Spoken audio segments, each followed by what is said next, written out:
Today, we live in a world where cities never sleep, where governments manage millions, and where technology makes the impossible possible. But if we look back just a few thousand years, we find ourselves in a radically different reality. A reality where there was no writing, no laws, no states, where humans were only beginning to build what would later be called civilization. The term civilization is often used to describe highly structured human societies. Yet a precise, universally accepted definition remains elusive among historians and anthropologists. Debates continue about what exactly qualifies a civilization. Plus one. What then makes a society a civilization? One of the key factors is the ability of an agricultural society to generate a surplus of food. When people no longer need to fight daily for survival but cultivate more than they consume, some members of society are free to specialize. That leads to trade, population growth, social stratification, and the rise of cities. The earliest civilizations emerged in regions where geography and climate favored agriculture. Fertile floodplains of great rivers, irrigation systems, steady food production. There, cities grew, and around them emerged complex political structures and states. Where rulers gained control over territories, resources, and populations, they often turned to writing and religion to solidify power and maintain social hierarchy. Writing allowed for codified laws, accurate accounting. The spread of literature gradually culture extended to ever larger communities. Today we take for granted supermarkets full of food, highly specialized jobs, and governments as given. Yet these things, reliable food supply, specialized labor, and advanced political organization, were absent from much of human history. They are the results of processes set in motion by the earliest civilizations. Civilization, then, can be defined as a society with a complex social structure, backed by a food surplus, enabling division of labor, social hierarchy, and urban foundation. Features like writing, complex religions, monumental architecture, and centralized political power also mark civilizations. When we witness these transformations, we must ask, were these institutions consciously developed for human benefit, or were they inevitable evolutionary outcomes? Historians still debate this. Most agree it was a mix of both. worldhistoryconnected.press.uillinois.edu. Some scholars view civilization as the highest stage of human cultural evolution, but modern anthropology regards any society with complex interconnections as a civilization and stresses the importance of viewing different social forms not as utterly separate, but as part of a spectrum. What do all civilizations share? First, cities, the hubs of early civilizations. People gathered in cities to live, work, trade.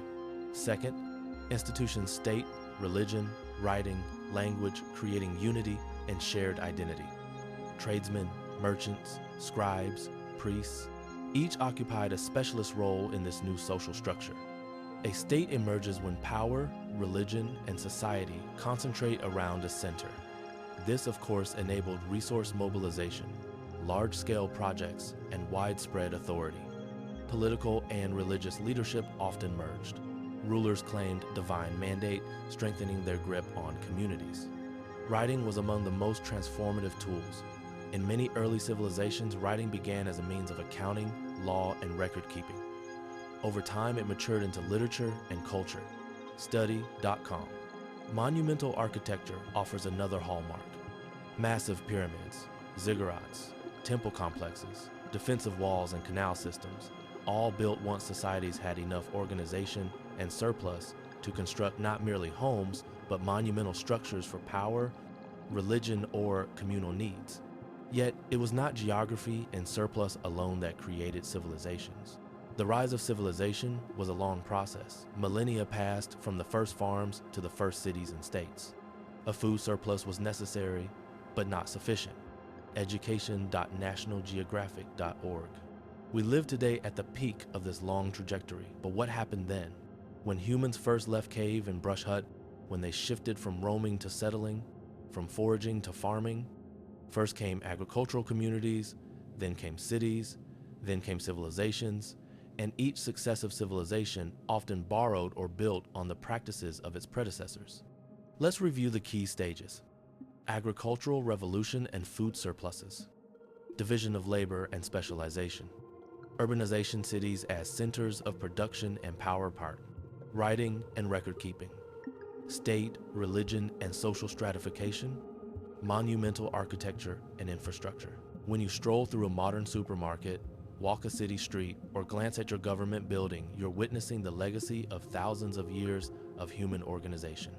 But civilization did not emerge without its dark side. In the rise of cities and states, there were wars, slavery, oppression. Civilization is not always synonymous with progress. In the end, the notion of civilization remains complex and layered. It reminds us that human society is capable of tremendous achievement, but also that complexity brings risk. And when you wander through the corridors of your city, among familiar routines and systems, remember, all this was built upon the foundations laid millennia ago. Ask yourself, what would our world look like if the first civilizations had never emerged? If humans had remained hunting-gathering? That question remains open, and its meaning matters not just to history, but to us today. Thank you for listening. Subscribe so you don't miss our next deep dive into the hidden stories of history.